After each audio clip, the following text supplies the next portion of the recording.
You're gonna be all right. It's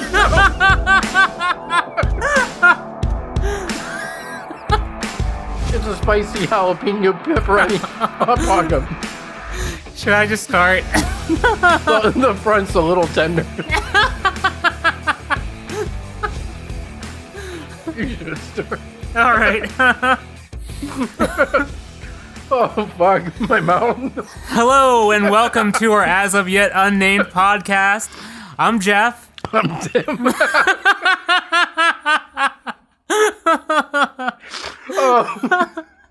How you doing there?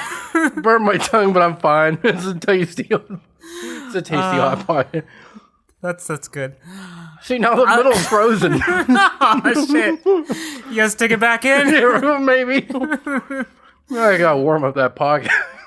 I'm in tears. Your hot pocket's killing me. Oh, the fucking front of my tongue is on fire. Yeah, it's just. You ever was it the Totino's like pizza rolls? Like you bite into them, they like singe your mouth and your cheek starts. Same fucking deal. I do like a breakfast burrito at work every day, and it's either I didn't put it in long enough, or it's too hot and I fucking burn fucking the roof. What brand name is this burrito? I don't know. I'm all right. I need another beer. I had those 79-cent ones. They're like those gas station ones. The fucking bean burritos fucking fucked me up. I had too many. I was doing that every day, and then I got the fucking. What's that gas station where you picking these burritos? Does it end with a Z? I got food poisoning. It was fucking. Does it end with a Z? It might have been. I hope not. That's not a bad place to shop. No, it's like, 7-Eleven or not. Like a mom and pop type place or like a... Yeah. Yeah. Well. 7, 10 and a half. But, my week's been all right. I'm ready for my LA trip. I'm excited. I bought a new backpack. It's got a ton of zippers. Wait, where are you going? It's a real... I'm going to LA. Oh, is that where you're going? You never told me where you were going. Really? Yeah. I thought I discussed this several times. No, you're like, I'm going on a trip. That's all. I'm going on a trip. We're going on our trip in our favorite ship. I guess I shouldn't say that. That's copyright infringement, isn't it? It might be. But, yeah, I'm going to LA. Never been there. And have you been there? You haven't been there. I haven't been past Detroit and go west, so that's no. I've been to Chicago. That's as far west as I've gone. So yeah, close enough. Yeah, it's the tallest building, the Sears Tower. Yeah, it's not the Sears Tower anymore. I would have liked to have seen it. Yeah, that would have been nice. It would have been great. Shit happens. I guess we'll get there one day. Yeah. I mean, was it every Thanksgiving they're coming back, right? Yeah. AEW. They're doing a show there, but in the fucking city this time. Oh, not like 40 miles outside of the city. I know. What is that? An hour and a half? Yeah. Oh man. That was AEW Double or Nothing. I thought that the Sears Center, I thought that was going to be in the city, and I didn't really pay much. Think much of it. All right, so if we had to actually start this story, Jeff and I decided to go see AEW. What was it, September 1st? Was that the date? I can't remember. I think so. It was like August 31st or September 1st of 19. It was 31st. My mom's birthday. Oh, I was like... You missed your mom's birthday? Yeah. I miss my mom's birthday every year, so it's okay. Like... How'd that go over? So you missed your mom's birthday for a wrestling show. However, my dad and I went to a wrestling event on his birthday and saw Mankind get thrown off Hell in a Cell. That was fantastic. Yeah. I told her I was going to a wedding. Oh, did you really? Yeah. Well, that sounds better than... Mom? Fuck your day. I'm seeing Kenny Omega. Oh, I didn't know that. You never told me that on the trip. Yeah.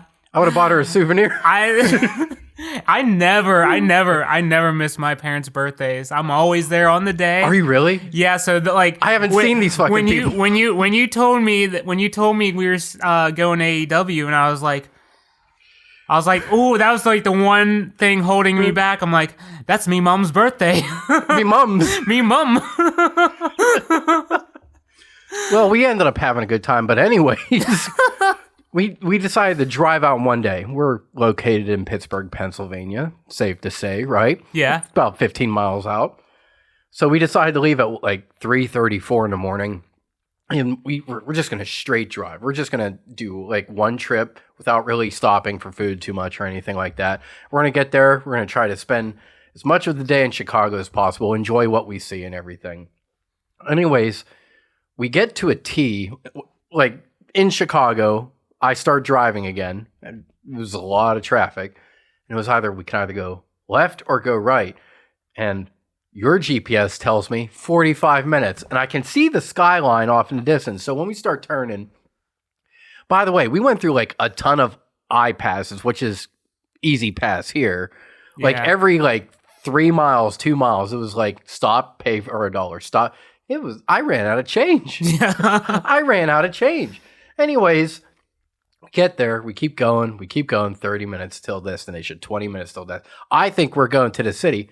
We get about 5 minutes from our destination. I go, Jeff, where's the fucking skyline? It's not there. He's like, oh, we're going to the venue. Now, I'm on almost no sleep. I napped for maybe an hour. We both napped for like an hour or two driving. I'm tired. I'm cranky as fuck. All I wanted to do before the event was eat pizza and see Wrigley Field. And we're now an hour and a half away from the city. Yeah. And that Sears Center, it's like there's nothing around it. We passed 2 other arenas getting to that. We passed 2 venues. We went to like the AA affiliate. It was the Windy City Bulls Arena, which is like the 3rd tier of arenas. That's like going to like an 8,000 seat venue. And like as we're pulling up, you're like, we might as well see what it's like. I'm like, yeah. Well, fuck. All right, let's just pull in and take a look. It's going to be a parking lot just like I expected. And we had to book it back, and we had like 2 hours to eat and do whatever before we had to get back to the arena. Which the show started at 6 p.m. local time. We got to the arena around 5:30, 5:35. So we ended up making like excellent timing for that whole thing. But it was fun. The pizza place, that was a long, like that was, we were paying for parking, and that was like an hour. We went to Pizzeria Uno, which I saw on like the Food Network channel or some sort of travel channel. Like, this is a must-visit destination. You got to order your food before you even walk in the door. They take your name and they ask you what you want to eat because it's going to take like 45 minutes to cook, which it did. Luckily, we didn't have to wait too long for our table, and we got our food pretty good. And it was good. It was different. It was much different. Yeah.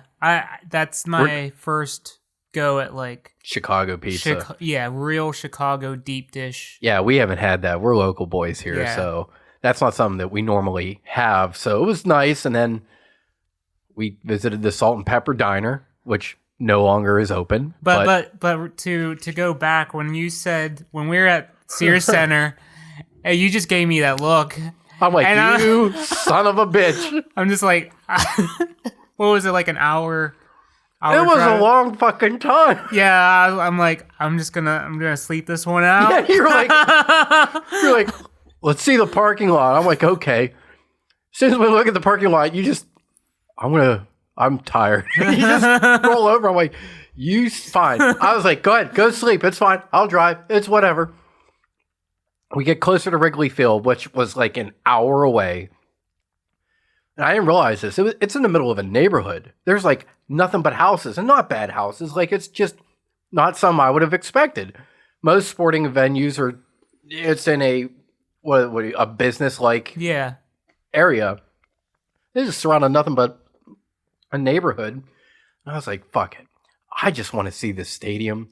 I'm driving. That son of a bitch keeps sleeping. This ain't cool. Wake him up, and I'll go, hey, I'm getting out of the fucking car. Mind you, we're at a red light with cars behind us. I just hop out. He's like, what are you doing? I'm like, I'm leaving. Come pick me up in about 15, 20 minutes. How was that like being alone? In a stranger's car in a stranger's city? That was different. Yeah. I just kept going in circles, just kind of and each circle I made, I ventured out like one more block to kind of just familiarize myself. That's like how you catch like someone that's escaped from prison. Yeah. Like we're going to set up a perimeter about 6 miles out or about a 5-block radius. We're going to hope we apprehend the suspect as soon as possible. I got my stuff and I got pictures too. But holy fuck, the crowd around the stadium. Well, we grew up watching the Pirates, and fans here get super excited over free T-shirt Fridays and firework days because the fucking team on the field ain't any good. Yeah. So seeing like real baseball, it was like, wow, they treat like this game with respect. It's unbelievable. Nobody's like, it's not like a jerk off fest or whatever. It's like, wow, good baseball crowd, good baseball atmosphere. It was a 1 o'clock game or a 12:30 game local time, and it was just really cool. And there I am walking around in a Pittsburgh's Penguins shirt, hoping I don't get trashed. And I didn't. I got a lot of comments on my shirt like, hey, great shirt. I'm glad nobody spit on me like when I wasn't looking. I kept checking behind me like, what the hell? Is there something on my back? Did someone say kick me? Put a sign up there? But no, it was really cool. But the highlight of our trip was seeing AEW. It really was. Yeah, that was an amazing show. Was it worth missing your mom's birthday for? Yeah. But you've been to some cool pay-per-views. Obviously, when Mick Foley got tossed off the cell, but it's like me. I haven't seen any really. Well, we go to different types of shows. You've seen more concerts. I've seen the Royal Rumble, and I've seen like SmackDown and Raw, but that's it. This felt huge. I've hit all the big pay-per-views and then some. Most of them in Pittsburgh, some in other cities, and this was a absolute blast of a show. It exceeded all expectations I had, and mine were not low. I mean, but like it's like only their second real pay-per-view under the heading of what was it, AEW. Yeah, and I thought it was a fantastic show all around. From beginning to end, it was always excitement. It never stopped. It was great. It was amazing. It was long, but it was very... Who gives a shit? It was long. It was action-packed, though. It was... We know what was long. The trip on the roadway. Yeah. Oh, that was fucking brutal. I passed out twice in the car. I'm like, I'm pulling over. I can't keep fucking doing this. That one time you're like, are you ready to drive? And like, I started driving, and then I'm like, no. Yeah, you're like, yeah, I could go for a while. 40 minutes into, you're like, I'm tired. I'm like, fucking pull over. I don't care. We'll switch. Of course, you pass out, and then my eyes start rolling. I'm like, I gotta find a stop. I gotta stop. Ended up stopping twice. That warm, greasy feeling of sleeping in a car in the summer and all that. You just like, waking up at a truck stop. You can see the fog rise from the sun. And it's like, this is the life we chose to live the last 2 days. I feel completely icky, but it was an unbelievable show. We're both wrestling fans, right? Yeah. Oh, yeah. Dude.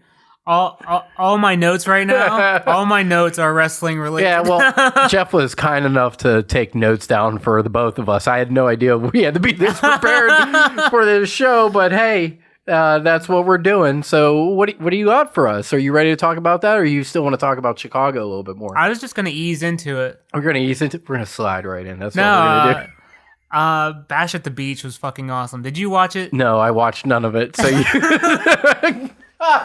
we're going to have to wing this. We live different lives, Jeff. No, it's been a stressful week for me. I know. The set was awesome. I did see, if I believe it, was Tony Schiavone wearing like an Hawaiian shirt? He was. And like I saw like memes all over, like he was memed immediately. He looks fucking out of it. Yeah, I'm like, man, he looks like he should go to the beach. Yeah. Like that man needs a fucking vacation. He's out of his element. Tony better get out of the sun. Yeah, right? He's looking awfully pale there. But like every episode, he looks fucking awesome. He looks great. He is. Some great, people can pull off the Hawaiian shirt. Some people can't. But this week he was not quite there.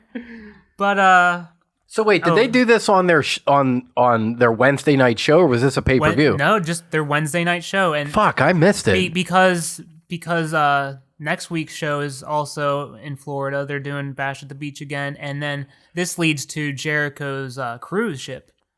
So this is like a whole month affair, Bash at the Beach in January? Yeah, it's a whole month. No, just like 2 weeks. I don't know. And 2 weeks, 3 shows, all tropic related. We're gonna do 2 beach shows, and then we're gonna hit the cruise for a match or 2. That sounds. I don't like. I believe they're going to do Jericho's cruise on Dynamite. I don't know how they're going to film that. I can't wait to see that. But okay, Moxley. Please don't wave your finger at me. What about Moxley? Good old John. Okay. He had his match against Sammy. He won. And because last week's episode, he said he was going to join the Inner Circle. Yes. Jericho's stable. He got the keys. He got the keys to this fancy new car, Ford something. I don't know what. It's a fancy schmancy car. It's an expensive fucking car. He got the keys, and then he's like, Jericho, I don't want to be a part of your stupid group. And just kicks all their asses. Leaves the arena. That's how last week's episode ended. This week. Well, wait, what happened with the car? Did he take the car? He took the fucking car. I knew he would take the car. And he came out in the car when he came, when he had his match against Sammy. Came out in that car, kicked Sammy's ass. Jericho and all his goons came out and just started kicking his ass. And then Jericho has that fucking leather jacket on with all the spikes. The spikes and everything, yeah. He's there taking a spike off and stabs John in the eye. Yeah. John's out. That's assault and battery. Yeah, it was fucking awesome. So they take John backstage, and we're just getting updates and all that sort of thing. And the last match of the show was Pac versus Darby Allin. No, wait, is this Bash at the Beach technically? Is this where we're at this point? The whole show was Bash at the... It's just... Oh, okay. I didn't know if this was leading from one episode to another. Okay, so this is just throughout the whole night. Yeah. The whole 2-hour show. Yeah. So, Pac and Darby Allin, first time wrestling. Pac wins. Yes. And this is to... Who also put on a hell of a match with Kenny Omega when we were at Double or Nothing. They were unbelievable. Oh, fuck. The Pac Darby Allin match was fucking incredible. Just hard-hitting moves. Yeah, it was unbelievable. But... So Pac wins, and it's like, okay, next week, next week's Dynamite, it's you versus Moxley for #1 contender. He grabs the mic. He's like, no, you saw what happened to Moxley. I'm the number one contender. I'm the #1 contender because he's done. He just had a fucking spike thrown in his eye. He's not going to be able to fucking see me. The dude's blind now. And they show backstage footage of John kicking the guys out of the ambulance, and he's got his eye wrapped up and everything. Nick Fury like. Out comes what we're going to get. He's like, fuck you, I'll kick your ass with one eye, no eyes, all this shit. He's like, we're gonna fight, brother. And this is going to lead to the fucking cruise ship where we get Pirate John Moxley. We're gonna get it. We're gonna get it. Let's go, Bucks. Local pirate fans out there, at least we can look at that pirate as a winner. I'm so excited for this. So does that make Pac like Peter Pan in essence? I think so. Man, yar. Do you think he's actually going to come out in like a Nick Fury eye patch, like a little like governor eye patch of some sort? He might go full pirate gear. List me off your favorite pirate wrestlers. There was Paul Burchill. That was it. I remember that from the Ruthless Aggression era. Yeah. Right, fresh off of Pirates of the Caribbean coming out. He's all like drunk pirate walking around. Other than that, I got fucking nothing for you. Yeah. There are no pirate wrestlers out there. No. And now there's gonna be. I can't wait for this. So we get another Bash at the Beach episode. But this one, even fucking Cody Rhodes came out in his Miami Vice look. Did he really have a Miami Vice look? Yes. Yes, white suit jacket, everything. Like the pink shirt or something like that. Turquoise shirt. Delivered a fucking killer promo. As one always does. Some people didn't like it because there was a bunch of baseball references, which I don't know shit about baseball. No, wait a second. Were some of these references about cheating? I think so. Yeah, there's quite a big scandal going on in Major League Baseball right now. But I know nothing of it, but it didn't. It must have went over my head, or I just was. Can I talk about it for a couple minutes? Go for it. All right, so the Houston Astros won the World Series in 2017. They missed the World Series in 2018, returned last year in 2019, ended up losing. They were accused of stealing signs in baseball. If you are unfamiliar with baseball, you got the catcher like doing the little hand signals between his legs, like throwing at the pitcher, like, hey, I want you to throw a fastball inside or a slider, sinker, whatever it may be. Pitcher waves his head, yes or no, and then they do the pitches. It is not uncommon for sign stealing to happen in baseball, but you can't use technology to do it. So usually, like, if there's a runner on second base, you'll see him, like, glance over the pitcher's shoulder trying to catch the signs and figure out, like, if you're skilled enough or you have a better understanding of baseball, you can pick up on what pitches are being thrown based on what signs you're saying. And then you take them back to your manager when you get back to the dugout, and you try to capitalize on this stuff later.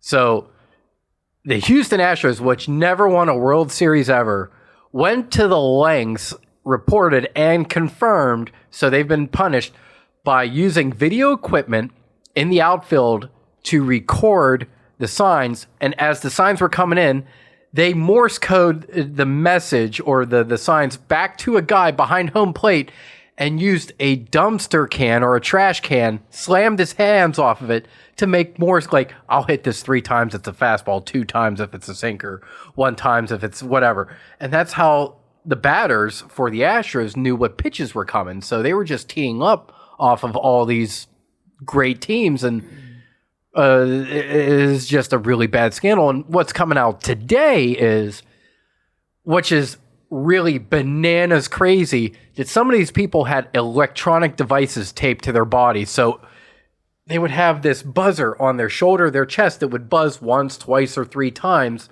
for a certain pitch coming in. So guys up at bat, he feels a buzz. He knows what pitch is coming.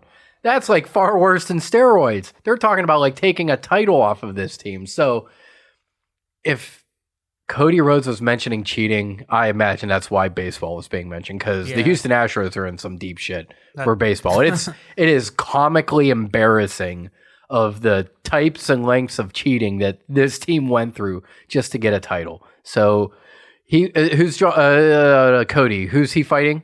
MJF. So that's is that what it is? MJF's a little bastard. He really is. MJF gave out 3 stipulations to Cody, and just asking like, hey, if you accept to these terms, we'll go 1-on-1. So this was and back 6 months ago when we saw them in Double or Nothing, they were together. Yeah, they were tight. It was like a protege type mentor relationship, and things have, in wrestling as they always do, go south sooner or later. Yeah, the I think it was Full Gear where the another pay-per-view, MJF turned on Cody, which I thought was a little soon, but I know they just couldn't wait to get to this. When I saw this episode, it all clicked to me. This episode just flowed. I do know you texted me just like, hey, I thought this was rushed, but now it makes so much sense. So, MJF's bodyguard or whatever, Wardlow, Cody has to fight him in a steel cage. So that's going to be our first Dynamite steel cage match. Cody's pulling off all the firsts in that company. It's going to be fucking amazing. When's the show? Do you know? I don't know when that one's going to be. February? Later? I think February, yeah. Okay. So maybe we should watch the show if we can. Oh, yeah. I watch I watch even the dark episodes. I bet you pay for it all too, right? No. I don't pay for shit. Okay. Way to steal that Netflix password. I would though if they had their own like network like WWE, like where I don't pay for that shit either. Yeah, I gave that up. I canceled. I don't need to see the Royal Rumble. Well, Did you see Raw this past week? No. Oh my God. Was it that good? R-Truth may have cut the promo of his life yes. against Brock Lesnar. I fucking love that. That was like, my bad. I'm officially undeclared for the Royal Rumble. Brock was laughing his ass off. He couldn't contain, he was trying, and then he's like, fuck it, I'll just keep laughing. Yeah. Because R-Truth is gold. That is a man that has gotten better with age because he was never forced into a role, and he just figured out what worked for him as a performer, and has just taken that ball and run to the fucking end zone with it.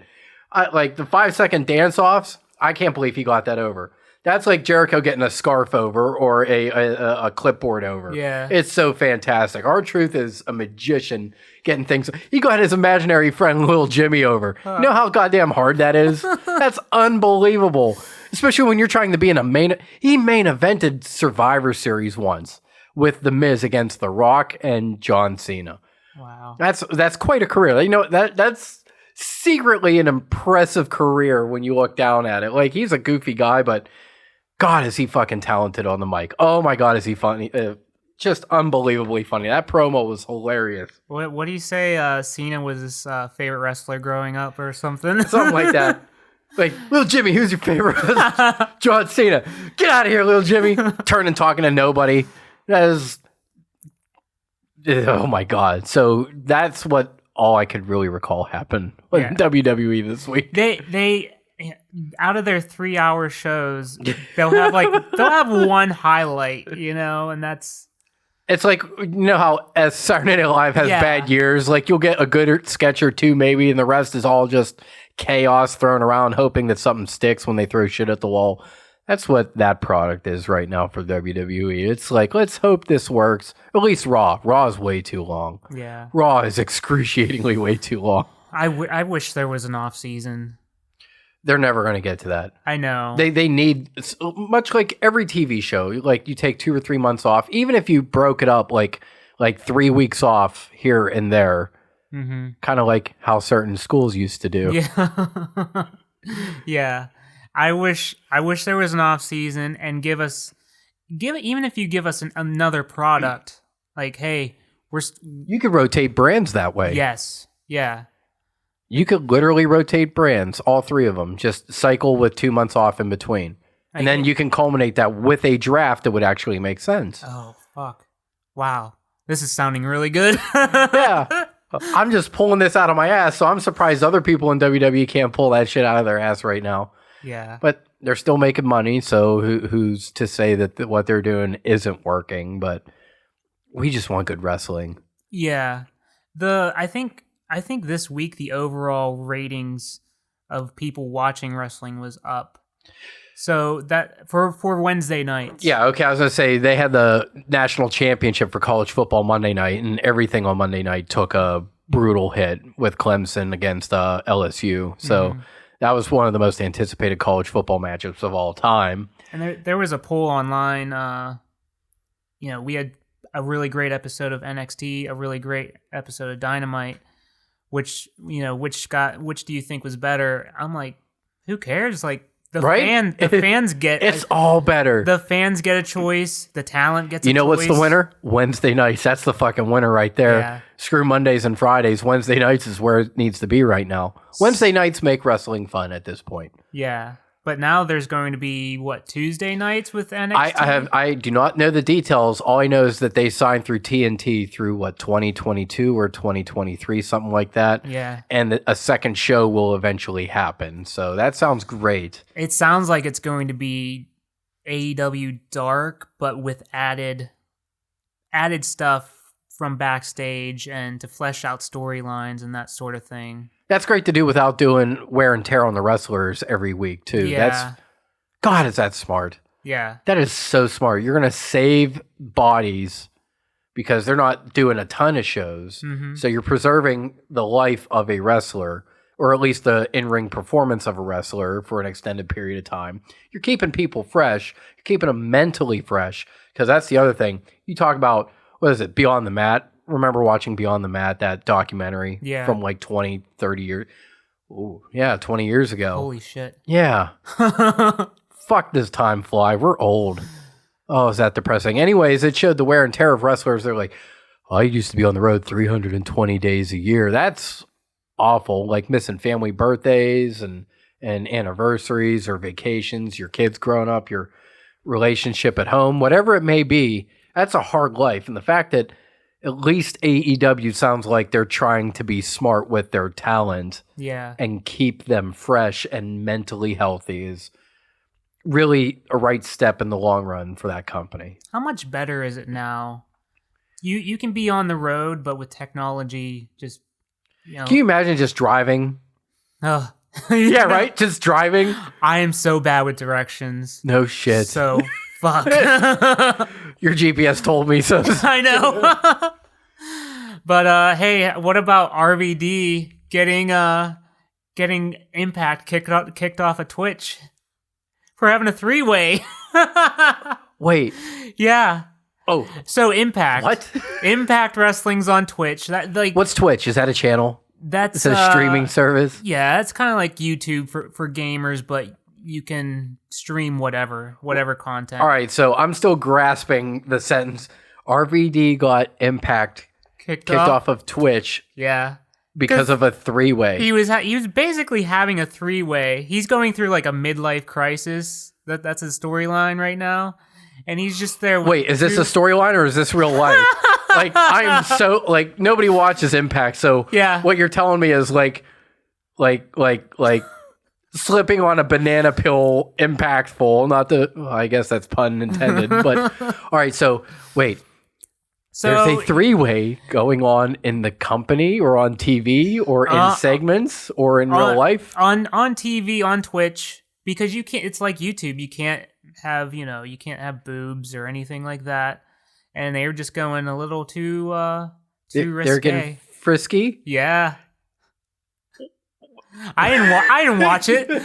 This is just what I hear. Wait, I thought it was fucking hilarious. Who are the parties involved?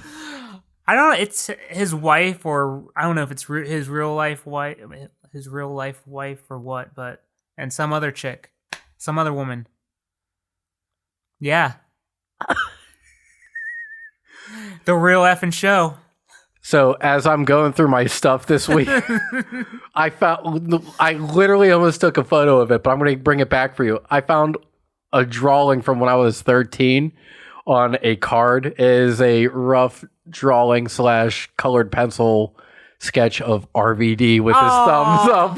That is amazing. I was like, I'm going to bring this for Jeff. And then my dad's like, you see all those tubs there? I'm like, yeah. He's like, those are filled with all your toys. I'm like, are you serious? Like, what toys? He goes, all of them. Oh. Yeah. But my car is really fucking tiny. So I was like, when I clean out my car, I'm going to bring this up. So now we can go through my toys the next time we have an episode. I can't wait. I still have your, you gave me some figures. You gave me Edge. You gave me Rock. You gave me Mankind. I don't remember these. Yeah. And you gave me the fucking Titantron. These are from like ages since we're the exact same age, basically, a couple months apart. Ghostbusters. Nice. Teenage Mutant Ninja Turtles. Oh, yeah. WWE action figures from the early 90s, late 80s. Ooh. Power Rangers. So they're all coming up. And we will do with them what we please. That sounds dirty. We're just going to look through them and just reminisce about, well, you never had much growing up. I remember us talking. You're like... I had one toy. I feel like was it Ghostbusters? Like, you never even had a Slinky? He's like, I had half a Slinky. And then I straightened it. I imagine that was, you're like, you're like, I got my wrestling information off of Michael Cole on a Saturday night or Sunday morning, something like that. I had a Slimer eraser, no toys. I had the whole Ghostbusters firehouse growing up from the cartoon version, where you could dunk the slime from the top and it would ooze down it. I had it all. I had the proton pack. I had the jumpsuit. I had the ghost trap. I had the gun. Wow. Yeah. That's nice. I know. It was. I got spoiled because of circumstances, but hey. I did have some awesome toys. You remember the cartoon Crash Test Dummies? Oh, I have like 3 Ziploc bags of just the arms and limbs and bodies and heads. None of them click in anymore because I had the car. I had 2 cars. I had a taxi. You had the taxi? Yeah. I think I had a red and blue car, if I recall. Yeah. Now wait, was that a toy based off of a commercial? They used to be a commercial, right? Yeah. I don't know. I don't know what. I don't know. I don't know how that You sound like Dr. Evil's like, it's what you would call a certain I don't know what. I don't know if they did the commercials and said, "Hey, we gotta sell this." Or they did a show and made a seatbelt safety. We gotta sell this to kids. That's like what came first, the chicken or the egg? Yeah. Like what came first, the commercial or the merchandise? Wow, that like I had the Velcro doll. It was a crash test dummy. Like the arms would Velcro off. It would be like a wrestling buddy, except with the crash test dummy doll. Didn't they have a dog too, or something like that, where the limbs popped off? They probably did. I don't remember that one. Ain't that a show or a thing that was talking about safety, and they sold the toys based on the idea of let's just crash these fucking things as hard as we can? That was the best part. Yeah, exactly.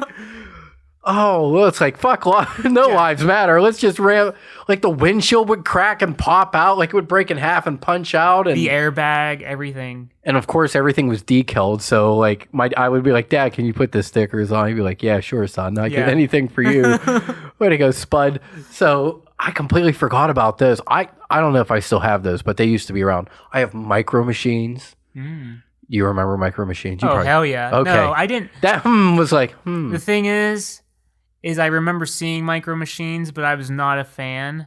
But I was also not a fan of Hot Wheels. I was a Matchbox kid. I was not a fan of neither Hot Wheels or Matchbox. Micro Machines. I'm not a car person, but now what was the appeal of the Micro Machines?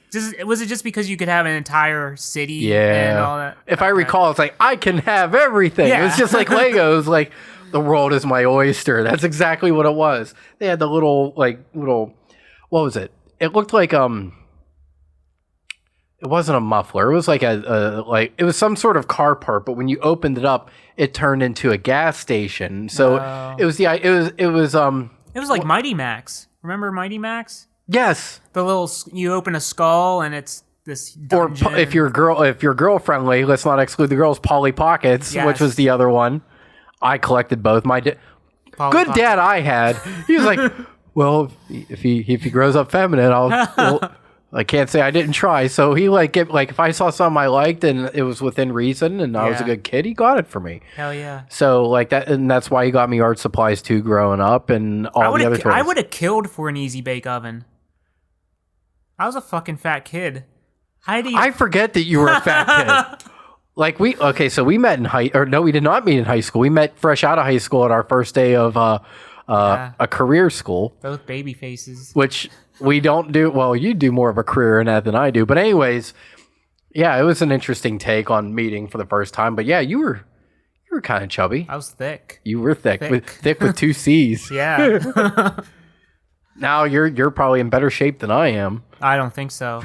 I'm just so glad you didn't say my name at the end of that. I don't think so, Tim, because that comes straight out of the 90s, and I would hit you right in the face over that. That finally clicked with me. You were hating on Home Improvement last week, and I'm like, I was sitting on a shitter. I'm like, why the fuck does he hate that show so much? It's been 16 years, Jeff, and it didn't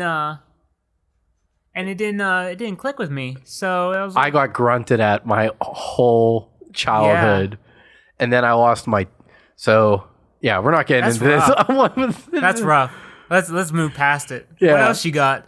I got nothing. I'm fucking RVD. That's it. Oh yeah, let's get back to that. We went on a tangent about toys, which I'd like to get back to, but apparently were they using toys of their own on this? I didn't watch it because who the fuck watches Impact? Well, I'll watch once in a while. Did you hear the other big news out of Impact? Oh, Tessa? Yeah, winning the world championship. Yeah. I think that's actually worthwhile news. I think that's actually really cool. Yeah. And then she gets hit with even bad news this week as well. Like right before her match that night. Yeah, she's just like, hey, tweets out, hey, let's all be better to each other, talking to the women. And what did someone in cancel wrestling. culture dig up something she said from the past or something like that? Yeah. Even Chelsea Green came after her with Zack Ryder's wife. Just everyone was jumping down her throat. I didn't see the quote, so I can't judge. I was following that story all day. Oh, yeah. Was it justified, her being attacked? It sounds right. I guess that's why WWE never offered her a contract. I think she wrestled a few shows. Yet Hulk Hogan's welcome back with open arms. Ain't that some horse shit? Hey, you know what, brother? Don't fucking do that. This is a Hulk-free show, unless we're talking about the Incredible Hulk. We're gonna stay away from that. Yeah. Fu Manchu. Oh. Is that a Fu Manchu or is that Handlebar? No, fuck it. We're not talking about this guy. See, that's how he gets you every single time. Suburban Commando. Oh, Mr. Nanny. Yeah. Thunder Bay. Is that what it was? Get it out of your head. You don't think about it, it'll go away. No holds barred. Uh, There's a whole lot of shit that he's done that's Suburban Commando.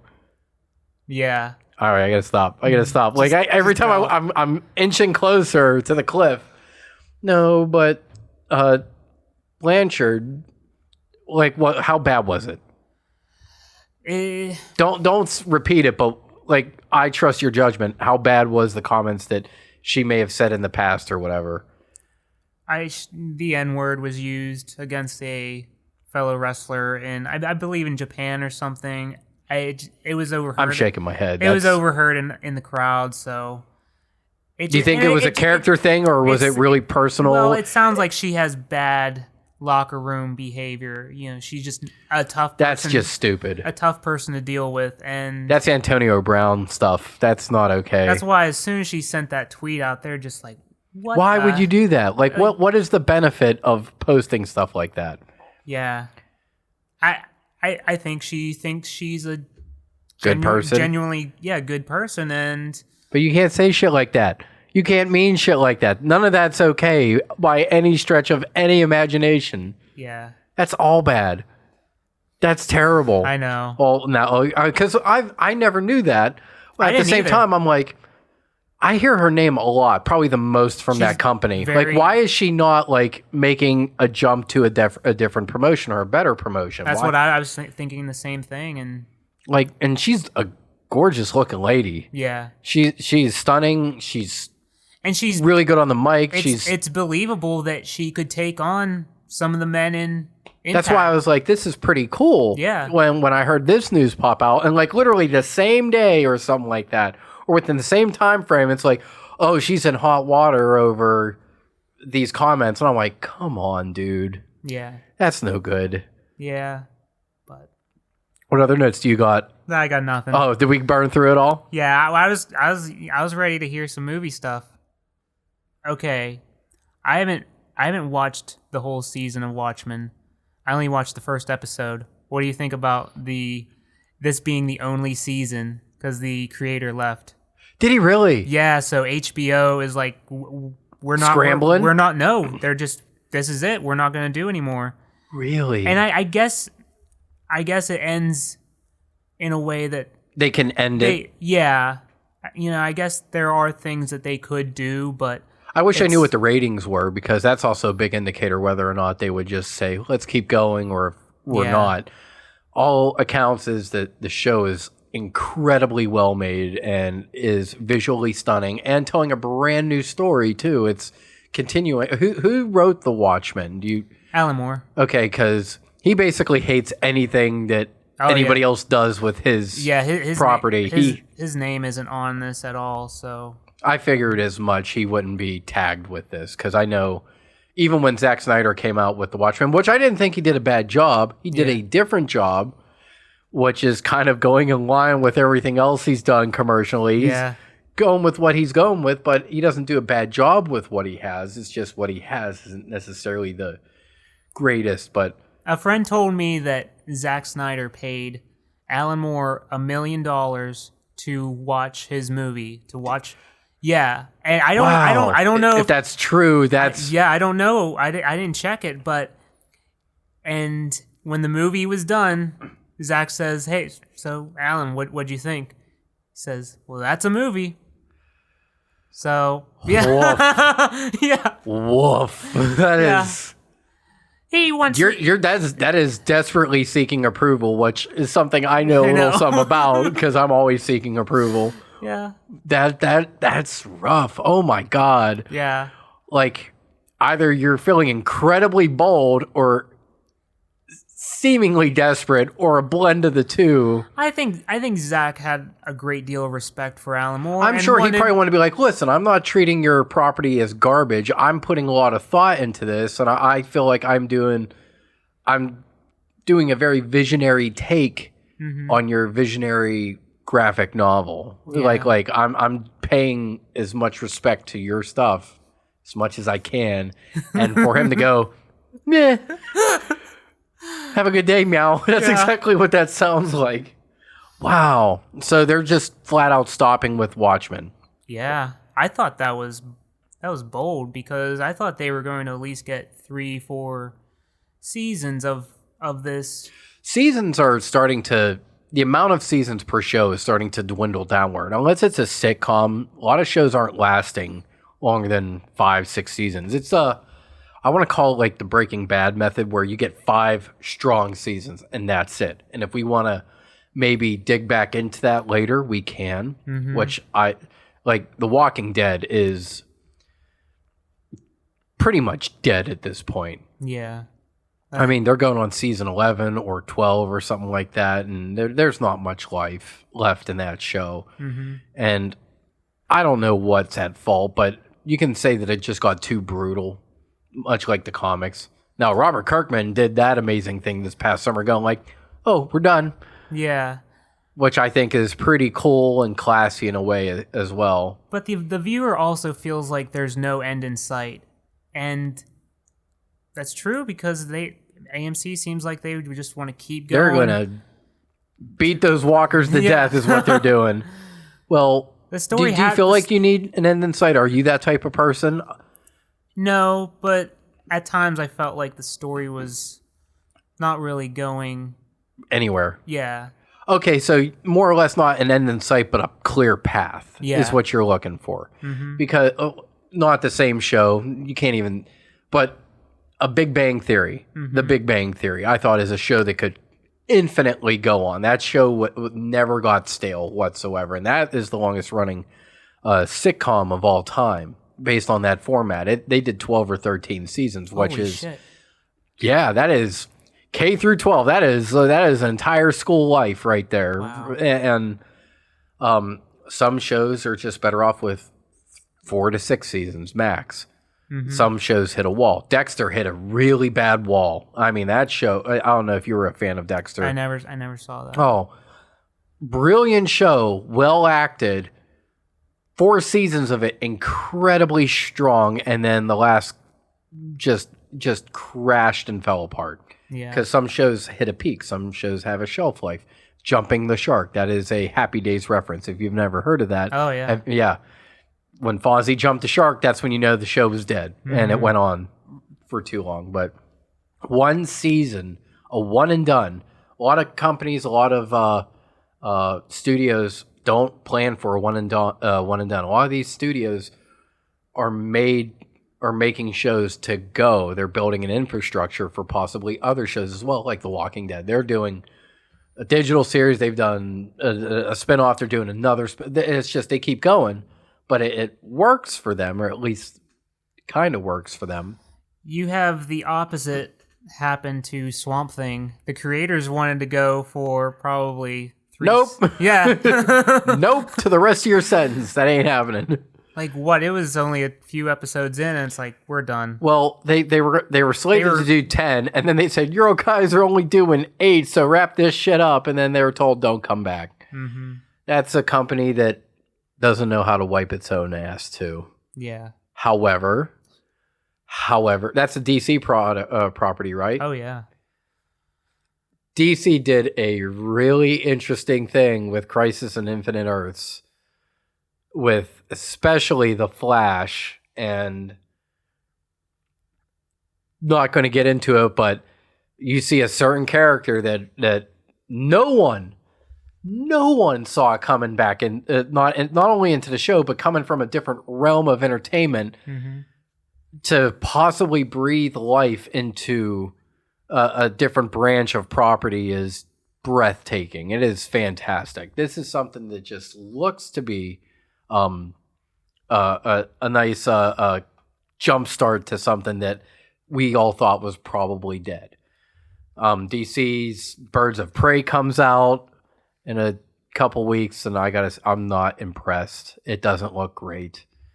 And especially after you had all the momentum of the Joker, which is considered the most profitable comic book film of all time, based on its budget and how much it made. More profitable than Endgame. Surprising, but it is. They made a ton of money off of something that was ballsy, well written, incredibly acted, and to follow it up with Birds of Prey and them just kind of brushing Mr. J out the way. Mr. J and I are through, and it's which Mr. J are you talking about, Harley? And it's they're just literally pushing Jared Leto into a fucking corner or out the door. Like, yeah, we're not going to acknowledge you anymore. As they should. As his Morbius trailer debuts, did you see the trailer for that? Fuck yeah. What did you think? I think it's pretty good. How the trailer ends is what got me. Seeing Michael Keaton, I was like, fuck yeah. And you know, like, what does that mean tie-in wise? Because that is clearly him as the Vulture in prison uniform, getting transported or escaping or something. What? Yeah. I want to, they gotta be gearing up for Sinister Six. And not only, they're gearing up for... The ball's in their park now, they can... And with Sony reaching a deal with Marvel, Disney's Marvel again, to bring Tom Holland back for... What is all tying in? What is... Question has to be asked. Is this going to be a multiverse thing? Because does the snap exist in these movies? I doubt it. Now, I didn't see Venom. Did you see Venom? Yes. What did you think? Oh, I loved it. Did you? Yeah, it's a really fun movie. It's fun? Yeah. I think for what they could do, yeah, it was good. Not overwhelming great, but it was a really good start to... Was it a way for Tom Hardy just doing his thing as well? Did it seem like they just let him like, hey, you do whatever you want? Is that what it looked like? Definitely. Now, he did a good job? Yeah. As Eddie Brock? And it didn't... So I think they could totally acknowledge the snap and whatever. We'll see how it goes. I like I said, have not seen it. Just haven't gotten around to it, but just to imagine that they could be colliding universes or worlds or studios, which is, and with what happened on television with CW and their show, bringing in another character from the same character from a different... It seems like Hollywood is making a shift in recognizing all sorts of media and recognizing...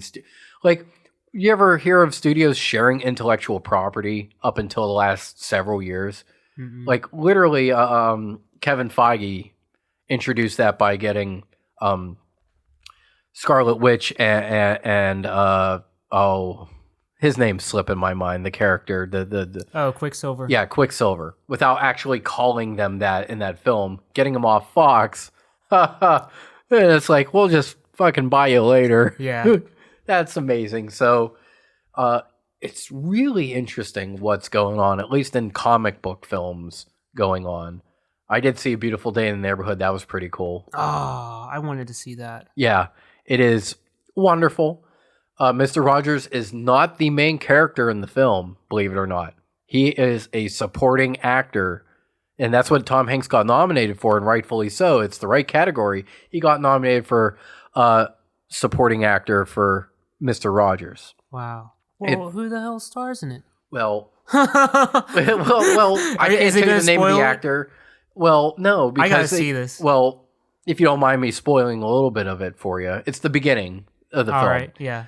So the beginning of the film basically opens up like a Mr. Rogers episode. It's fantastic. Yeah. You hear the piano, you see the neighborhood, the model neighborhood and everything. And then you see Tom Hanks as Mr. Rogers come through the door and sing the song and do his things with the slippers, or not the slippers, but the tennis shoes and everything. And he says, "Hi, boys and girls. How are you feeling today?" And then off to his right, he has this easel with this big giant picture board up. And he's like, "Do you want to see all the people I know?" And he opens up the flip board and like he pulls back a flap and that's Mr. McFeel. And like you get like warm feelings because you're seeing all these characters within the Mr. Rogers. And like this is the tiger. What's the tiger's name? I don't know. They yeah. had cute names, but Yes. I can't remember. And like the king, and then he flips open a picture, and it's this middle-aged man with a bloody nose.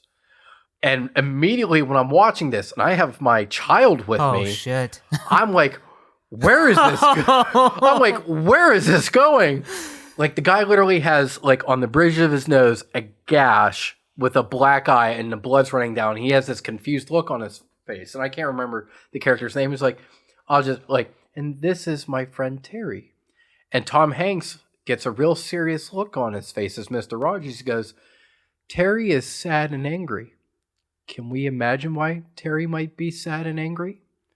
Do you remember what it was like to be sad and angry?" So suddenly the music dies. And much like Mr. Rogers' show, at some points there would be no music whatsoever. You would just hear the man himself, the man in the sweater, talk about something real, valuable, important, and something that is flawed and beautiful at the same time. And he goes, "We're going to talk about Terry's issues and why he's upset."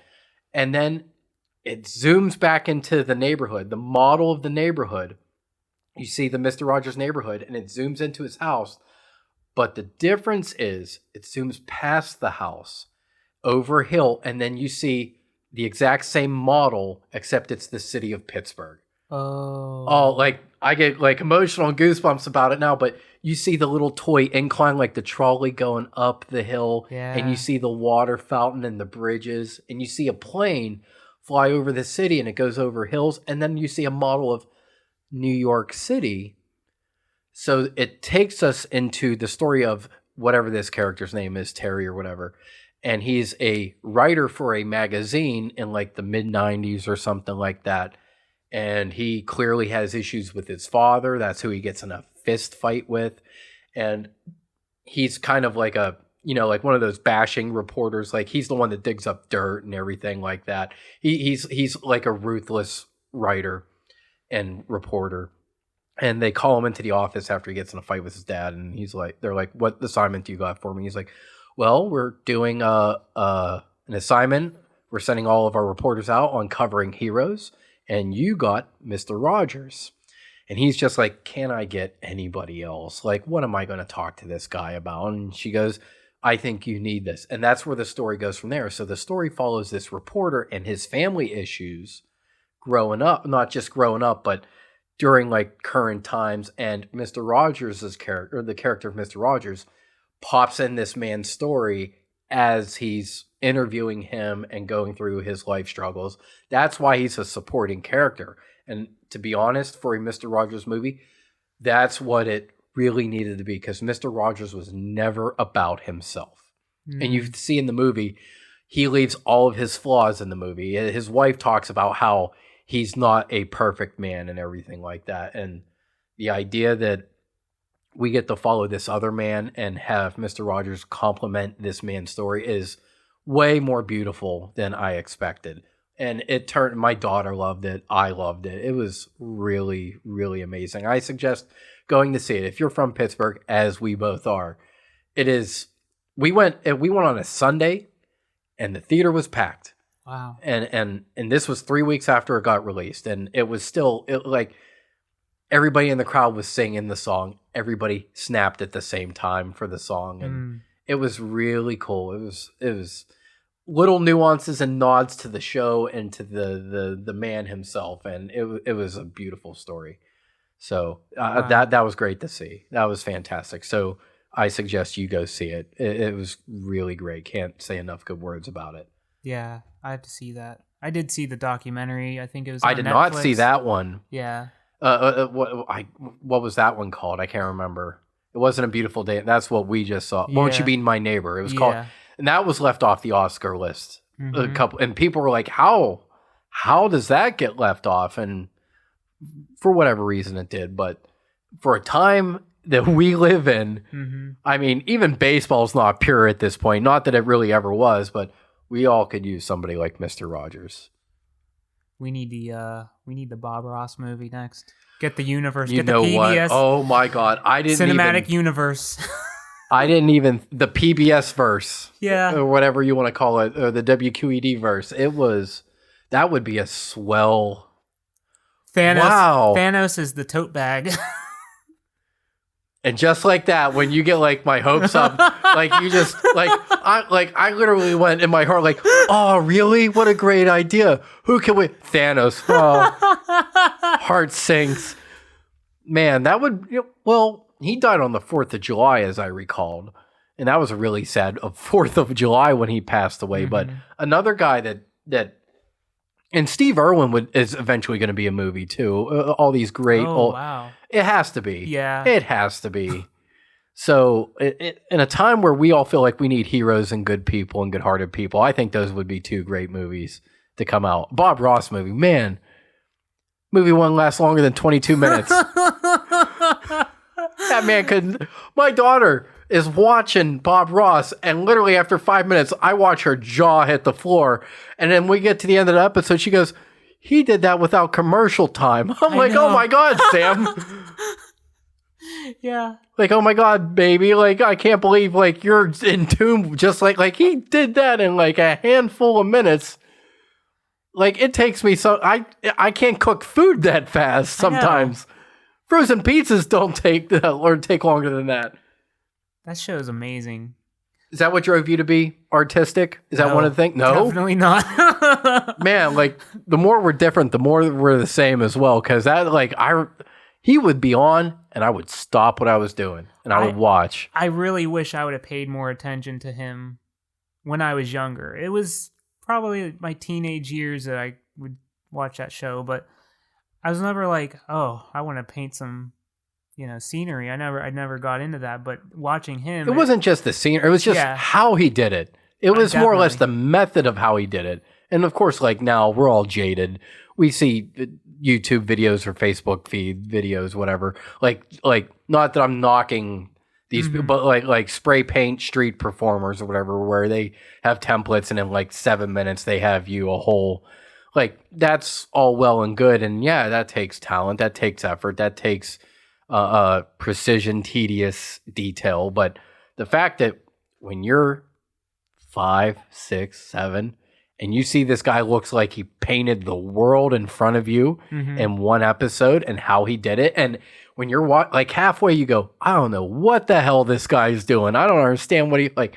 I know he's making a sky and probably a pond of some kind, and then bam, it all comes together in the last few minutes. It's like, wow. He instantly pulls you in and gets your mind off of whatever worries you may have. You're focused on him painting.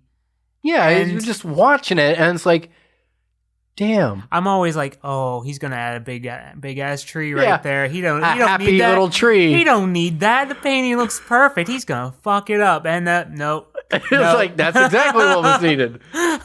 Because like halfway through, he'd be like, "I want to put in a cabin." I'm like, "Why? Why? Like, this is okay, Bob. Let it go. Yeah. Like we don't need humanity out here. Let's let that slide, brother. It's fine. I know, like this is probably filmed in the late '70s. Let it go. It's all right. Yeah. We just need put some birds in the sky. That's all right. It's all good." And then, bam! Like he adds stuff, and he takes his knife, and you hear him hit like, he'll be like, "All right, we're gonna take our brush, and we're gonna rinse it out with the paint thinner," and he slaps it in. You just hear that slapping back and forth. He's like, "There, we're gonna beat the holy heck out of it. We're gonna just beat it up. We're gonna beat the heck out of it." And then all right, we're gonna take a good bit of that blue. Yeah, we're gonna get a good bit of that blue, and we're gonna add some of that white in there, and then we're gonna make a different blue. And then it's like, you ever like that blue, whether it's the water or the sky? blue's a great color. And it's just you're like, yeah, Bob, you're right. Blue is a wonderful color. Like the blue is the color of my dreams. Yeah. And thank you for painting my soul today. Mm-hmm. Good stuff. So what drove you artistically then growing up? We both have artistic backgrounds, by the way. However, I'm not nearly as skilled and would never refer to myself as talented as my partner. But we both have art backgrounds. So it's interesting to hear that you didn't watch Bob Ross growing up, because I think someone of your age, our age, and even slightly younger and definitely older would have gravitated towards him. Oh, I would have loved it. I don't know I know I was watching PBS, but I didn't watch Bob Ross. I don't remember a time before drawing. I was drawing monster trucks all the time. That was really? My thing. Yes. That's cool. Yeah. Like how old as old as you can remember, kind of deal. Like 3, 5, like somewhere around there. Like as soon as I could draw, work a pencil. Yeah, that was it. That's all I drew for. It went from monster trucks, and then eventually went into like skulls and fucking crazy lizard people and all that shit. Well, that's just an imagination. Yeah. I got none of that. Yeah. And I would trace the Looney Tunes characters. That's right. You loved cartoons way more than I did. I was not a cartoon person. Not really. Like, in terms of finding that as artistic inspiration, that was never a thing for me. Mm-hmm. I personally loved recreating cards, baseball cards, hockey cards, football cards. So drawing goalies was also something that I loved to do. The details and wrinkles on the shirt and how the letters would fold over. That was something that I like. I found some of that stuff I found where I was recreating like just images, and even though they, as I look back on them and how crude they may be, I really, looking back, I was like, man, did I suck. I don't know how I got into this field, but it's funny what pulls us into the different things can pull us into the same direction. That's what I take away from, like, you truck. You don't seem like a truck guy. Oh, I was fucking crazy about trucks. It was around the time of like Bigfoot and Gravedigger. Yeah, I remember Bigfoot. There was a.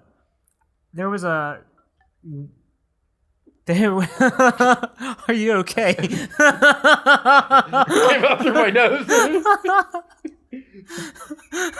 I'm telling you about my childhood here. Oh, burn my a little respect, please. Oh, I just took too big of a swig of beer.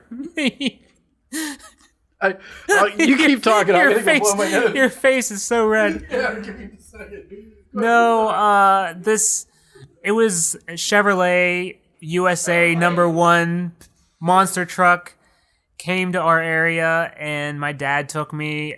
I got up on his shoulders. I cried my eyes out, but that was the only way I was going, because there was a huge crowd to see this monster truck. Why'd you cry your eyes out? Because you couldn't see it, or you weren't close enough? I hated heights. I'm like, Dad, get me down from here. So it's fear-based? Yes. I didn't know this. Wait, you're afraid of heights? Oh, fuck yeah. I don't like it. Oh. Why? Do you know of some place high we can go? I know lots of places we could go, Jeff. I feel like I've just lined up 2 months of content for the show. If I have to give blood at one point, this turns into Fear Factor. No, I hope you like the incline. I've never been on the incline. You've never been on the incline? That's a Pittsburgh staple. We got to do the incline. It's not scary. However, my uncle lost 5 fingers on the incline. You want a real story? Yeah. So my dad actually worked on building the incline. He actually had to carry a rope up that entire hill. Holy shit. Yeah. Now, granted, there was a path dug. Was that just one day of work carrying this rope, or you'll have to ask him? Like, I feel like calling him again, like I did last week. I'll hold off on that, but he literally had to climb up huge sections of Mount Washington. Wow. For the incline. My grandfather was an iron worker. My dad briefly was an iron worker. He was, but then the steel mills and the iron work dried up in the late 70s, so he graduated from 78. In a few years, that industry was dead in Pittsburgh. So it was just wrong place, wrong time. My pap worked on the Mellon Arena. He did a lot of work around, so it was pretty cool, like to have some family lineage of Pittsburgh built in. But the first nightmare I ever recall having was I was on top of the incline, and I just dreamed of the fucking incline racing down the rails and then jumping the rails. I ended up into the Allegheny River and drowned and died. You know how terrible that is when you're like a handful of fingers old? Shit, yeah. So we got to get you on the incline, buddy. Great. Yeah, it'll be a blast. I'm looking forward to it. Oh, that thing goes faster than you think. The view going down is a lot more exhilarating than the view going up. Oh, man. Oh, I bet you'd be a blast taking zip lining. Oh. Yeah, what was that? So if we ever get any followers that want to donate money for a GoPro, that's what I suggest. Like, I instantly have dollar signs of, like, I'm smelling the next year of the show. There's going to be nothing but a stream of piss in front of that GoPro. We're going to be streaming you streaming piss. Well, you got to watch me give blood once. Yeah. Once. Yeah, it's fucking giving blood. It's helping another human being. It's taking blood out of you, which you need to live. So, yeah, that doesn't work out. When they did that work to me at the dentist, like, not they didn't take blood, but they used needles, and I hope this segues back to Morbius. oh, we're clearly getting there, taking blood and passing out and all that. And the dental assistant's like, "Are you okay?" I'm like, "Sometimes when I see syringes, I pass out." They go, "Really?" I'm like, "Yeah." Yeah. Why would I lie? Yeah. And I'm like, there's YouTube videos. Oh shit, I brought that out. There's videos of me passing out, giving blood, where I feel like I'm dying, and no one cares. No one gives a shit. That fucking school took my blood. And took my dignity and ruined my transcripts. You got a donut. What do you mean I got a donut? You got a donut. They gave you your orange juice and donut. I didn't have that. Remember, I ate afterwards. I ate before. We went to. I was like, I need to eat, Jeff, and you're like, okay, I'll go with you. We went to Eden Park. No, we went to Eden Park. Okay. At the buffet, I loaded up on bacon and home fries. Yeah. And as soon as when I saw the needle, I started hyperventilating. I just laying down and passing. I just glanced over at you, and you're just sipping juice, shaking your head at me. You chubby fuck. Yep. I'm like, you son of a bitch. I'm like, this is serious. I remember. Oh, I can't remember the one girl's name, but she was filming me. She goes, "Are you all right?" I go, "I can't catch my breath." And she goes, "Really? That's not good." Tim, calm down. I remember as the song Dreamweaver is playing, right? Yeah. I'm like fading in and out of consciousness to the perfect song. Dreamweaver. I'm like, I'm losing air. I'm losing blood. My body's clenching up. I'm turning into a dry turd. Someone save me. So, yeah, Morbius. Yeah. No, we were talking about Morbius. The makeup looks awesome. So, I'm not super familiar with Morbius. I have not read, but like dibbled in some of the past of like, you can look back and you can, like Cliff Notes, like you can do a quick YouTube search and like all that kind of stuff. He looks better than the Joker. Yes. Yeah, definitely. Oh, yeah. This more or less looks like it suits him, and it'd be nice if he got tied into a franchise properly. Mm-hmm. I mean, he not that he helped out his situation, but he also got dealt a lousy hand in the Joker, so it's nice to see that maybe he has a second crack at, you know, a character that could live on for 2 or 3 or 4 movies. And there's talk about bringing back Blade? Not talk, it's happening. They got an actor for that. Mahershala Ali. I feel like they have something. They've plans. They have something. Yeah. They got more than Kevin Feige is already probably on phase 6 without us even knowing. Mm-hmm. That was an interesting thing I looked up too. Well, did you have a thought? I thought I was thinking Blade would be Sony, but is that is MCU? Oh wow. They announced that at D23. Okay. because they brought out Phase 4. They introduced Phase 4. The last project at that event that they showed was Thor: Love and Thunder, where they brought out Natalie Portman as female Thor or Lady Thor, whatever you want to call it. We got to talk about that. We will. And he's like, listen, I know you guys are all excited, but we didn't even talk about the Fantastic Four, the crowd. This is a video. You can find it. He's like, we haven't even talked about the Fantastic Four. The crowd goes crazy. We haven't talked about mutants. Crowd goes crazy. It's like, we haven't talked about Black Panther 2 or Captain Marvel 2 or Guardians 4. Crowd goes even nuts. However, we are going to talk about something real quickly that no one has talked about. And they literally show on the screen the Blade logo, and Mahershala Ali comes out in a Blade hat. And it was like, wow, nobody saw that coming. Nobody even knew that this character was on Kevin Feige's, Disney's radar. Yeah. I mean, you go from Wesley Snipes, who had a pretty hardcore Blade trilogy, and the fact that this is in the Mouse House, I'm looking forward to it. Mahershala Ali, fantastic actor. He was great in Green Book. He already in the multiverse, the Spider-Man multiverse movie, he played the uncle that died. Oh yeah. Prowler. The Prowler. He's like, you're gonna go a long way. You're the best of all of us. You're gonna go a long way. That's him. He's really got the chops, and it's gonna be exciting to see if he ties into Morbius, if Morbius ties into Spider-Man, if Spider-Man ties into Venom, and if we get this whole ass kicking, I don't want to call it Endgame level, but a Sinister Six movie is going to be the movie of the year. Box office. There's no way that movie doesn't top the box office. Mm-hmm. For Hollywood, whatever year that comes out. People would go crazy. Spider-Man has such a deep bench. Yeah, when it comes to villains. They got a deep bench, and it's a rich bench. Mm-hmm. Probably the best rogues gallery of next to Batman. You can make your pick of who has the worst villains. I think that's a coin flip, and that's not a pun intended. But that I don't see how that doesn't just make all the money printed that year. Yeah. Especially with the Spider-Man that they got now. And who knows? They might tie in Spider-Man to the multiverse as well. That Spider-Man. Toby. Bring back Toby.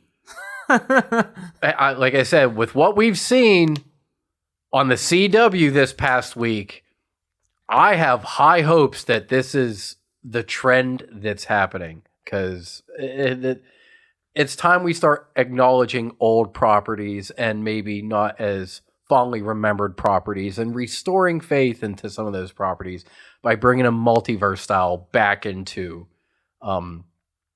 whatever franchises that they belong to. And Doctor Strange's second movie, it's Doctor Strange 2, the Multiverse of Madness. I think that's what the title is. Yeah. And it's going to be a horror film. It is strictly going to be a horror film. I look forward to. I didn't care for the first one so much, but I like the title and the idea that it's going to be. And it's going to have Scarlet Witch in it. Apparently, it's going to have Loki in it, possibly, and it's going to tie in a lot of things planned. So and the first Doctor Strange, it's not like a overwhelming movie. It's not awesome. I think it did a really solid job introducing that character, which is why I think it was so fondly held, a character so fondly held in Infinity War and then Endgame. It's a strong character. It's a really strong character, and I think Benedict is a big it almost went to Joaquin Phoenix. He was offered the role originally. Did you know that? No. He did not want to be tied down for several movies, and he's notoriously kind of difficult to work with, but it was him and Benedict, and they offered it to Joaquin first, and he turned it down. So just imagine RDJ and Joaquin in those two movies together. That's interesting. I'm not saying that would have been better, but just interesting. It would have been way interesting because those are two world-class actors. I'm not saying that Benedict is not. He keeps getting nominated for movie after movie as well, and he's in 1917, which I thought about seeing today, but I'm glad I didn't. Otherwise, you would have came to an empty house today. Yeah. Because I was still been at the movie theater. I'm like, Jeff did say 6, right? And here you are at 5:20 knocking on my door like, hey, I'm here. I'm like, oh, let me close my laptop. No need to see what's going on there. What'd you think of Black Widow? Now, I only saw the trailer. I didn't see the new concept. Not the new concept. The new stuff released the last few days with. There's a new stuff? Yeah. Shit, I didn't see it. Yeah, it's like an in-depth look. Not quite a trailer. Just like, oh, look what's going on, but involve more of the Taskmaster and all that kind of stuff. You messaged me about this, right? Yeah. Not like a few days ago or a couple days ago. I'm happy with it. Yeah. Like, I don't care about timing. I mean, yeah, it would have been nice to have this earlier. Doesn't mean it feels flat to me. Like, it doesn't feel like something that I'm here. Like, it's not a placeholder for content. I think it's. I feel like we're so used to getting these big event movies. And it's nice to. This one's just like, yeah. It's a homegrown. It feels very close to home. It's a closely held character. By the way, Scarlett Johansson, congratulations to you. She got nominated for 2 Oscars this week. 2 different acting roles, 2 different categories. Yeah. So one for the wife and one for Jojo Rabbit. So she got lead actress nomination and then a supporting actress nomination. So good for her. And it's nice that her character, she brought a lot to that character. And it's nice that her arc ended with Endgame the way that it did.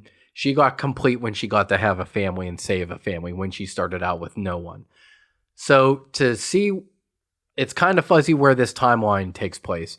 But in the trailer, you see William Hurt playing Ross and for a brief second. And it looks like they did that de-aging process that Marvel has gotten extremely talented at, making them look. So it's hard to figure out how long or where in the timeline this takes place. It could be before Iron Man 2. Don't think it is. I think it's probably, I want to say somewhere, it might be before the first Avengers film. And timeline wise. Okay. So I don't know. We'll find out though. I'm excited for it. I like Taskmaster. Yeah? Why? Explain. I just liked his character in the comics. I like the less important characters. Like I was a bit lesser known. Yes, Hobgoblin. I liked Hobgoblin a lot. Yeah, and not so much. I like Green Goblin, obviously, but everyone does. Well, Baron Zemo. Yeah, he's going to be on the Falcon and the Winter Soldier show. That he's going to be the main villain for that show. Nice. It's a Disney Plus show, and Disney Plus has rocked this shit out of the Mandalorian. That I have complete faith that if that's the type of level of production and storytelling that we're going to get for all of these Disney shows, I'm all for it. Mm-hmm. They're like mini movies. I'm okay with it. I will take a season instead of a movie. Yeah. So he's going to be the main villain. He's a side villain. He's a smaller villain. However, you could probably say he's a top 5 villain in the MCU. Like his plan, not much different from Lex Luthor's plan in Batman v Superman, where he's going to use those two together to destroy. I thought did a really great job breaking up the Avengers, which from that movie, we never see Robert Downey Jr.'s Tony Stark and Captain America's Steve Rogers. We don't see those two in the same movie again till Endgame. 4 years apart, and we had how many movies in between? That is astounding. That the way they use that villain and split those two main characters apart on different paths for the next 4 years of filming, fantastic. So I'm all with you right there for the side villains or the underrated villains or the villains that may just be on a singular plot, not a world domination plot. Totally. Yeah. I'm excited. There's more shit going on though. In what? I thought we were going to talk about Crisis. Oh, well, we kind of did. Yeah, well, I haven't followed up too much. I'm just blown away. by literally 1 minute of footage. Yeah. I am absolutely stunned by what happened. Was it its own miniseries, or was It's hard to say. I want to Flash? say it was all the shows tangled in. Okay. But it could have been its own miniseries because I do know that it's parts 1 through 5. Yeah. So I want to say that it might be its own show, but because that would be really confusing to watch if you had to watch one show on one day, one show on the other day. So it might be its own thing, but that had so many damn characters in that show, and I saw the photo of Brandon Ruth. Is it Ruth? Brandon Routh. Him flying, and it's the same shot from the ending. I believe it's the ending of But Superman it's different. Returns, but it's differently acted. and It's not the exact same shot. Yeah, well, the one I saw is like the same shot. Him flying in space outside of Earth. It may have been from the movie, but I want to say it was actually reshot. I don't know if it was borrowed footage, if that's what you're saying. I didn't think it was borrowed footage. That's how I was taking it. They filmed it to look like the... Yeah.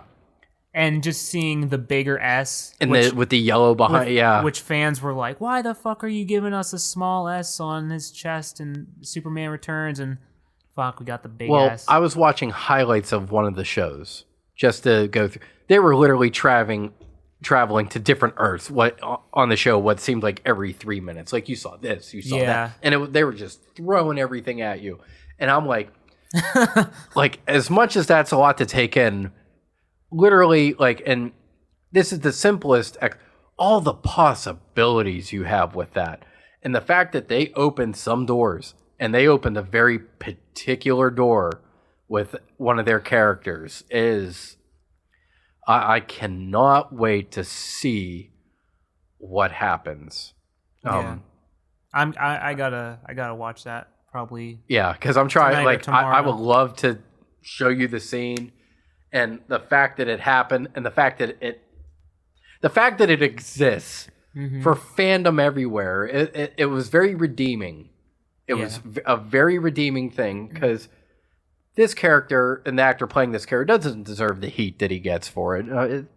But just the fact that those two played ball and were able to do a scene together, and then I strongly believe that this will tie into other projects, big screen and small screen. I think if Warner Brothers is trying to revive something or get something kickstarted or going again, this is the way. This is the best way to do it. And for the first time, I thought, like, outside of Joker being released, I'm like, they got it. They nailed, like, with one scene, they're going to see the reaction of all these people that watch it. And this is it. They got it.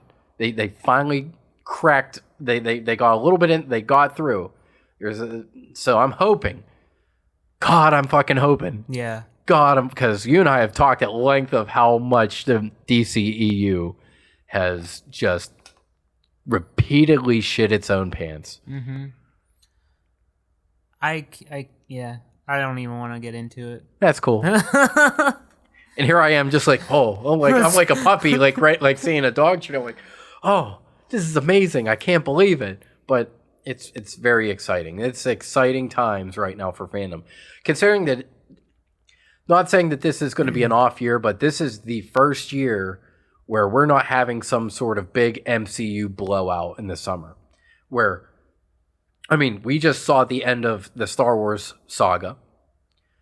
We saw the end of the first 3 phases of Marvel.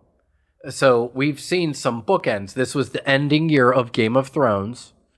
There's been a lot of major things that have been a part of a lot of people's lives for an extended period ending. Now we have nothing. Right? We get to look forward to baseball players cheating against each other. It's fantastic times. Yeah. Like the big MCU film this year is Black Widow. That's it. Not saying that that's bad, but there's really nothing. I'm not saying it's going to be a letdown year, but this is the first year where we have no expectations for something. We got to kind of be ready for whatever comes our way. I mean, even Disney put out a ton. We knew The Lion King was coming. We knew Toy Story 4 was coming. We knew Aladdin was coming. We knew all these films. Frozen 2 was coming. So last year was a very, very huge franchise-driven year. And now for the first, I'm probably forgetting films, but franchise-wise, this seems like the first year where Hollywood's going to have to rely on titles that aren't fully franchised or having the strongest franchises. That's what I want, though. Right? It's okay to take a break from all this stuff. I miss when original movies, original ideas would make it their way to screen. It's just a lot of. I like the superhero movies. I like Star Wars, but now, are you talking about blockbusters or just films in general? Because there are a lot of good films out there. Big, like blockbuster, I guess. Yeah. Original, blockbuster. It's nice to have a breakout hit that no one saw coming. Yeah. One that comes to mind. Avatar. Jesus, let's not talk about that. No. I saw this. No. I saw this almost like Wayback Machine-esque clip. This image that said like by 2020 all 4 films would have been were to be released. All three sequels. Man, we've been fucking spared. I don't have the need of looking at Blue Cats. I mean, we didn't even want to watch regular Cats this year when that stupid musical movie came out. God, the previews for that movie looked god fucking awful. I know. That was terrifying. I hear they're like horny as hell too. I don't get it. Listen, I'm all for musicals and Broadway. Did you see Rocket Man? No, we wanted to see it. I just haven't been able to. I've not had a life, Jeff. I got it on Blu-ray. Yeah. I can bring it over. It's really good. That is an old-fashioned sentence. Having it on Blu-ray. That's another sentence that's starting to disappear. Dad, what's Blu-ray? I got it on tape. Do you know what a cassette is? I still buy movies. You still buy movies, or are you? I've stopped. I've just what about. What do you do? Rent them? I don't know what goes on. Well, I don't have a life. You seem to go at the when it's playing at the theater. You go. Oh, I go. Yes, yeah. I am a movie guy, and that is the best way to see. I am a child at the movies. That is something that I grew up on. Some of my fondest memories growing up was being in a movie theater. I mean, I remember when Kevin Smith did a podcast. He was getting ready to talk to Scott Mosier about The Dark Knight Rises, and right at the very beginning of that, he talked about the tragedy in Colorado with the theater shooting where they all went and saw The Dark Knight Rises, and he was like, I was back and forth on whether or not we should do this show, but I was convinced that, you know what, the hell with him. Let's do this show. Let's enjoy the movies. And he got really choked up saying, like, a movie theater is a sacred place. I am wholeheartedly in agreement with the movie theater is a sacred place where you can get lost and in ways develop bonds with people around you. You're all there for the same reason. Yeah. Hoping that it's either going to be a great movie, and even if it's a bad movie, you can enjoy the bad times together. I get upset The spirit. You and I shared that lovely moment together. Oh. Yeah. I don't even know what movie theater it was at. I have never been to that movie theater and never been there since. It was a random mall movie theater. Yeah. And I don't know if I got a migraine on my own or from the movie, but I know I got one. That's got to be rough. Yeah. It was Sometimes the best thing to do is to not say anything at all. When it's like, wow. It's like, what you think, Tom? I'm like, that sure was something. Well, what did we just talk about? With this Snyder, what you think of the Watchmen movie? It's a movie. Yes. I'm gonna take my $1 million and go. But I love going to the movies. I don't have with the lack of free time I've had the last couple years, especially working 2 jobs and everything. Sometimes when you just sit at home, you just don't. And when you're broke, you don't buy movies either. Like, I'm not going to pay $20 for a DVD if I'm not going to. And at this point, I've noticed that a lot of companies are starting to release their extra features. They get leaked on YouTube Oh, yeah. And not to be promoting, but Disney Plus is now including extras in I their know. and that's fantastic. So, and I'm at the point now where I don't think I like once when I see it, if I like it, I might get it. If not, I'll see it when it comes on again. There's certain movies that I have that like it's more or less it brings back memories why I have the movies or I like learning about the movies. Probably the most prized DVD set I have is the extended all 3 Lord of the Rings extended versions, and they have 2 discs. This is a regular formatted DVD, so like literally 8 hours of extra content per movie. And it's in a way, it's what drove me to wanting to go to an artistic school and getting a video background. Like I wanted to be in Hollywood growing up. That was one of my childhood dreams. And when those movies came out, I was in my late teens. I'm like, maybe this is how you learn how to make a movie. And in a way, that's what people are doing now, except everything's being YouTube or at the time Vines was popular. You're making your own content as you go. It's much easier to learn how to film now than it is to, or how it was back in the day when you may have not had access to all of these tools that are available. But being in a movie theater is like home to me. It really is a special bond. Doing midnight shows was amazing. Loved midnight shows. I love turning everything off. No distractions. Just getting sucked into the movie. Lights out. Yeah. Because it's like a movie theater. Oh yeah. When I'm home and watching a movie, I love turning all the lights out and just getting into it. I grew up with my grandparents and my dad in the same household, so a lot of times our movie nights would be that style where all the lights would go out. And my grandfather was not the movie watcher. He would go to bed at 8 o'clock because he would wake up at 4 in the morning to go to work. He was a hardworking man. But anytime we would watch a movie, we would turn the lights out or dim the lights and eat food. And it could be any movie. I was, for better or worse, very fortunate to grow up in a house where they didn't mind what I watched to an extent.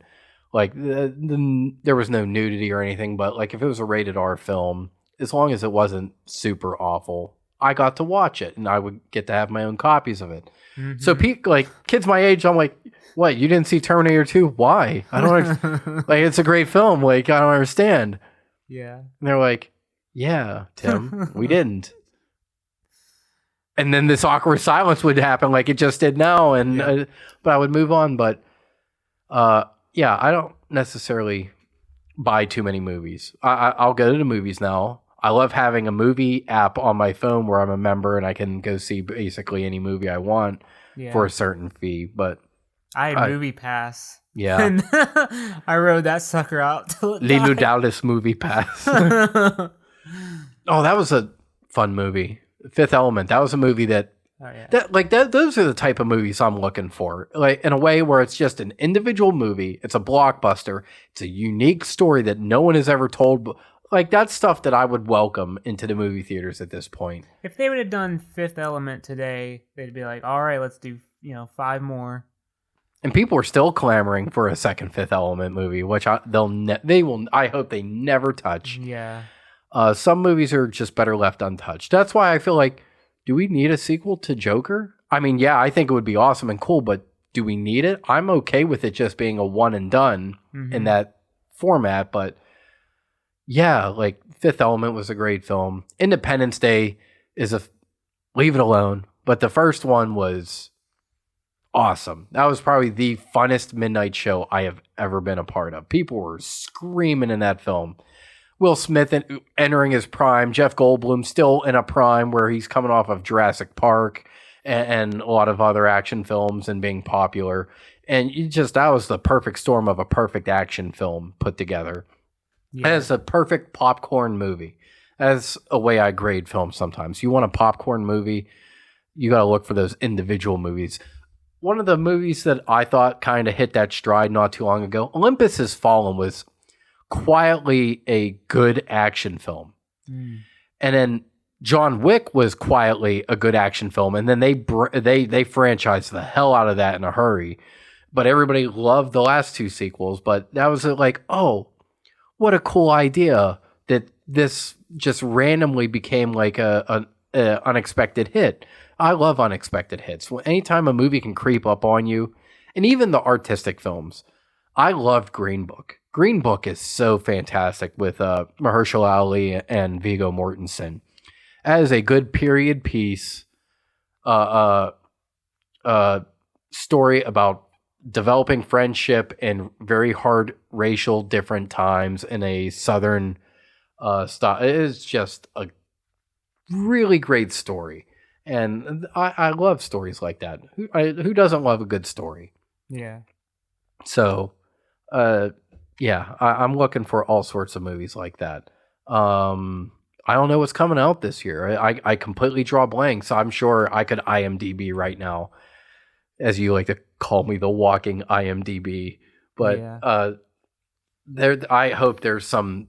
I'm ready for change this year. I'm ready for different things this year. I think this is an opportunistic time for Hollywood to break the mold that they've been, I don't want to say stuck in, but this is a mold that they've been trending towards. Like, oh, let's keep doing these proper. Mulan's coming out this year. That's probably one of the bigger movies that's coming out this year. Looks well done for a live action Disney. Like I didn't think that trailer would make me cry. What? If we're going to talk about franchises, completely forgot about this one. Ghostbusters Afterlife. Oh, yes. Let's talk about I'm that. so Yeah. excited for that. The first time I saw the trailer, I was like, oh, that's pretty cool. But at the same time, you kind of have this, like, is this going to fail feeling? Because the last Ghostbusters film was an absolute train wreck. And you didn't think those four ladies and Chris Hemsworth could get that movie wrong. Yet, it was bad. It was bad. Yeah. So you're hoping that this swing at it with Jason Reitman, who is Ivan Reitman's son, who has done a lot of great films. Up in the Air, I suggest seeing that film. It's a George Clooney film with Anna Kendrick. It was nominated for several Oscars. He directed that film several years ago. Great film.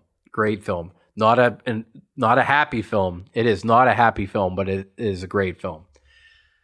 But as I watched people react to Ghostbusters Afterlife and seeing just how excited and happy they were, I kind of grew very fond of the trailer, especially hearing the siren of the Ecto-1. That now, when that hits, that pulls a heartstring that gets me a little misty-eyed. It's really good, and I'm really excited for it. Yeah, I am too. I felt I didn't hate the one that starred the four women, but it didn't have with enough, Wig and it didn't have McCartney. enough. Yeah, it just didn't feel anchored enough. It didn't feel tied into the. I thought it was way previous too two. slapstick. Yeah. Way too slapstick. Bridesmaids was hilarious. Mm-hmm. You cannot apply that same humor to Ghostbusters because that's not what Ghostbusters was. To be honest, watch the very first. By the way, Ghostbusters 1 and Ghostbusters 2 from 84 to 89, two completely different tones in the film. When they made the second one, when they were getting ready to make the second one, Harold Ramis and Dan Aykroyd knew that the first film had such an influential impact on children. So the smoking and drinking basically went away for the most part in the second film because they had developed a cartoon series based off of the movie. But you take away the humor of those two films, those are really scary films. Mm-hmm. Like, look at some of the things that they deal with. Ghostbusters 2, when Oscar on that ledge gets abducted by the carriage and the music that plays, that's terrifying. And now as a parent, that's incredibly terrifying. The first film where you just see what is it? One of the dogs come out and just grab Sigourney Weaver and pull her in a closet. And then the other dog going after Rick Moranis. I remember that scene scaring me as a child because he's running away and through the city of New York and he's stuck outside the restaurant. It's really dark and he just made me uncomfortable. I remember that making me nervous as a kid. So some of the scenes in this trailer look like there's going to be real genuine fear because they're Ghostbusters. Ghosts are meant to scare people. Yeah. So the idea that the Ghostbusters with the women was not scary at all. There was nothing scary about it. I think there was just problems here and there, but I feel bad that they got the hate that they received. Like I said, they're all four ultra talented women, and the director is talented. Chris Hemsworth, I mean, he did what he could with what he was given. Chris Hemsworth is genuinely funny, even though he doesn't necessarily get the funniest roles. And the fact that he tried his best to save that film, there were lots and lots of problems with that film. And when you hear that the original cast is coming back for that film, and then they have no original ties. I know. Like you see Bill Murray as this random guy that dies. That I did not like. That sucked the life right out of the film. It's just all bad. It felt like they didn't believe in it, and cash grab. Yeah, that's not a way to hand off the torch. If you were going to truly hand that torch off to the ladies, I think you would have done what they are now going to do, well, what I believe they're going to do in this film. Yeah. And the fact that apparently, and as much as I don't like it, or I'm resistant to this idea, this plot for this new movie coming out is going to revolve around Gozer, the same villain from the very first film. That's what's going to drive the plot. So in essence, this feels very Force Awakens like, where it's going to be a lot of new stuff, but they're going to rehash some of the old stuff to maybe introduce the. I'm cool with that as long as we get, maybe 2 more movies that follow it that or bring original something new. Yeah. I just feel like it's gonna. And Zool, there's no Dana, only Zool. That's not Gozer. Yeah, Zool. That's the one up. And apparently, the first Ghost, the one that came out a few years ago, there was a Zool tag at the end of that film. There was a post-credit scene. Oh. Yeah. So their plan was to go into the second movie, because the one is like has her headphones on. She goes, "Hey, you guys, you hear that?" They go, "What?" Someone's saying that their name is Zool. So, like, if it were a great film, people were supposed to be ultra on board with that and be excited for the sequel, which would have probably came out by now. But that movie fell flat on its face. But it's nice to see that the original cast is coming back. Still probably no Rick Moranis. He's kind of retired from Hollywood, although him being Louis in those shows has been, or not shows, that movie has been fantastic. The attorney or the guy that, are you the, you remember Rick Moranis? Yeah. You just look all confused. Like, what are you talking about? The show? No, I didn't mean the show. I meant to say movie. Oh, okay. Not the show. Maybe was he a character on the cartoon? I can't remember. I know the receptionist was. Yeah, Janine. She definitely was. It was the first time. She's the first actor I ever saw with my last name, Annie Potts. I was like, oh, look at that.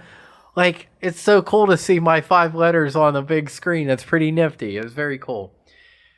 So, just don't go in there. Just with her thick Brooklyn accent, or whatever accent that is. That's some sort of New York accent. But that's another film that's coming out this year. But I don't really know what else is coming out this year or what's exciting me. But a ton of shit. Hopefully the summer is going to include a lot of fun stuff for us.